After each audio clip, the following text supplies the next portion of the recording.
Assalamualaikum warahmatullahi wabarakatuh. Kita bertemu kembali untuk pembelajaran bahasa Arab di pelajaran kelima Ad-Darsul Khamis. Masih tentang tema fil ma'mali wa maktabatil madrasati. Di pertemuan yang kedua ini membahas tentang at-tarkib.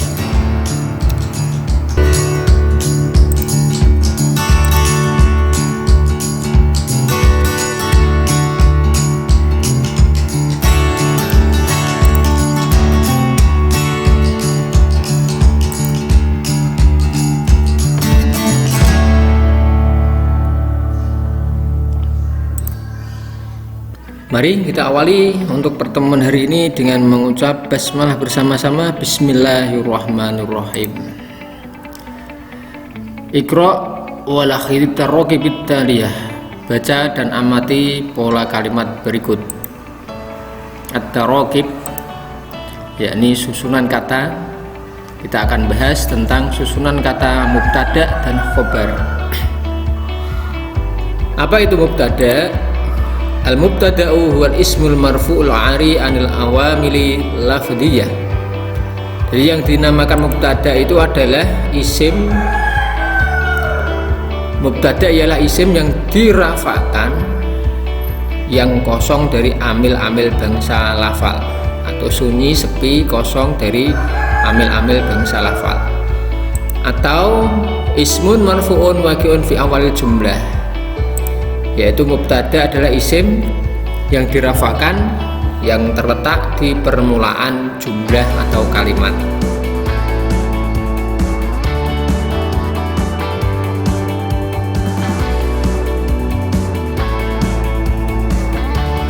Sedangkan al-khobar adalah al-khobaru wa ismun marfu'un yukhbiru an halatil mubtada.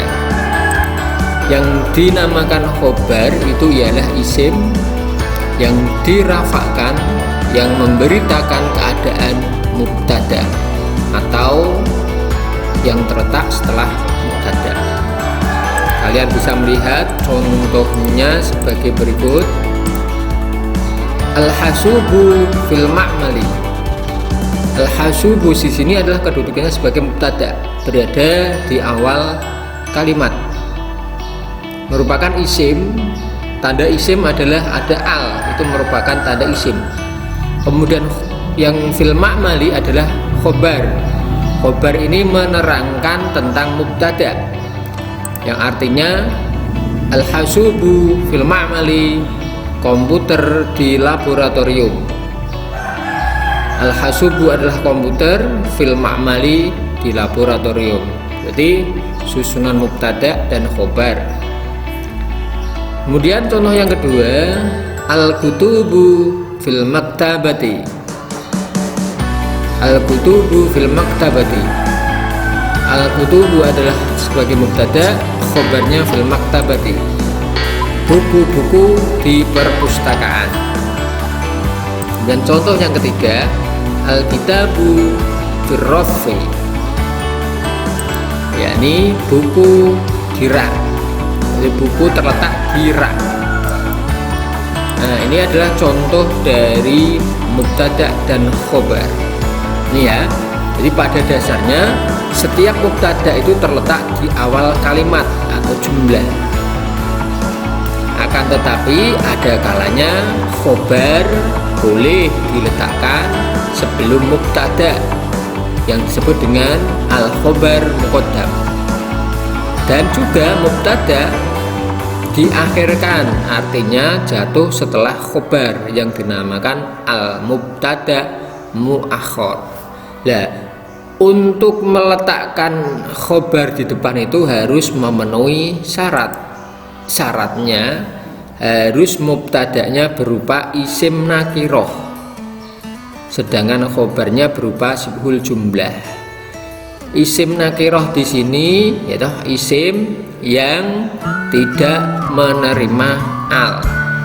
Berarti tandanya apa? Kalau tidak ada al berarti tanwin. Ya, ini untuk isim nakiroh. Maka perhatikan perubahannya dari mubtada khobar menjadi khobar muqaddam mubtada muakhor. Contoh yang pertama, fil ma'mali hasubun. Kamu lihat untuk contoh yang pertama ini ya, fil ma'mali.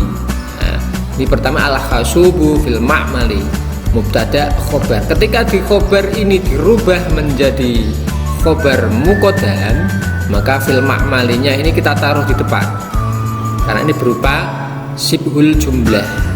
Ini boleh ditaruh di depan, fil ma'malinya taruh di depan. Kemudian untuk mubtada'nya, karena ini ada isim ma'rifat, yakni ada alnya, ini berarti isim ma'rifat, maka ketika dijadikan mubtada muakhor harus dirubah menjadi isim nakirah, alnya dihilangkan, ini menjadi hasubun, ditandai isimnya tandai dengan tanwin, bukan lagi dengan al. Ini untuk contoh yang pertama. Contoh yang kedua juga sama ya, untuk artinya fil ma'mali hasubun, di laboratorium ada komputer. Sekarang kita perhatikan contoh yang kedua. Nih, fil maktabi kutubun. Asalnya al kutubu fil maktabati. Kita lihat untuk fil maktabatinya kita taruh depan, sebagai khobarnya ditaruh depan, dinamakan khobar muqaddam.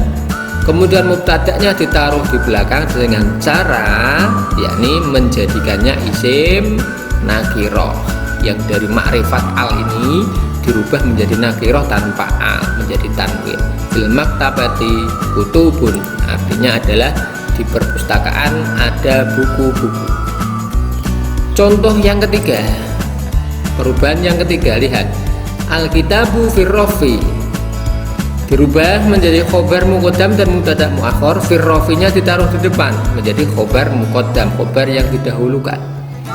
Kemudian al-kitabu kita taruh di belakang dengan cara menjadikannya isim nakirah, yaitu dengan membuang tanda isim ma'rifat alnya ini menjadi kitabun, ini menjadi isim nakirah, artinya adalah di rak ada buku-buku. Nah, ini untuk merubah dari mubtada khobar dirubah menjadi khobar muqaddam mubtada muakhor.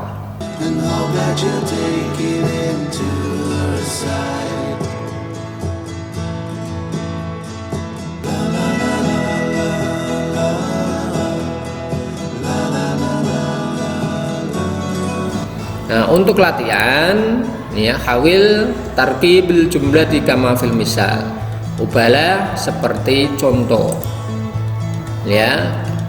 Di sini nanti akan dicontohkan ada mubtada plus khobar, kemudian as-surah gambar, nanti dirubah menjadi khobar muqaddam plus mubtada muakhor.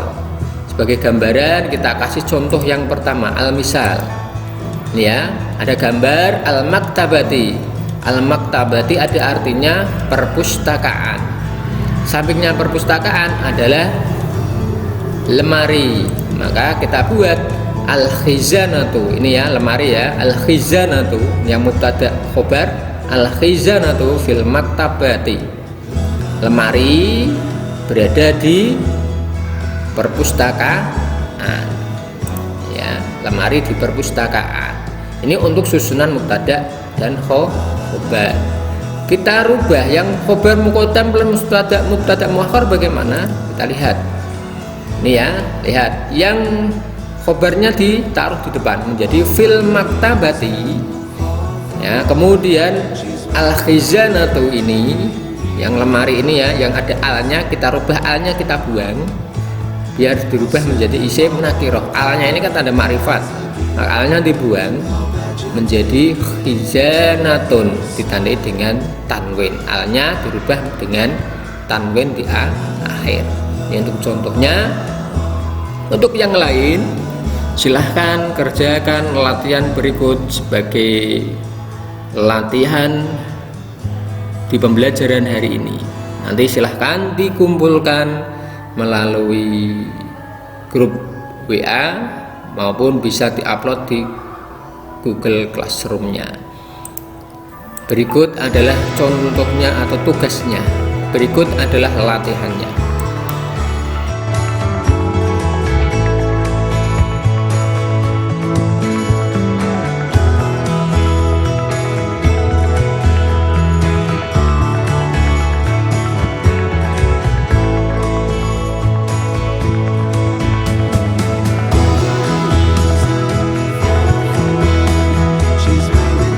Nah, anak-anakku, itu tadi kita sudah belajar susunan dari mubtada, khobar, dan khobar muqaddam serta mubtada muakhir.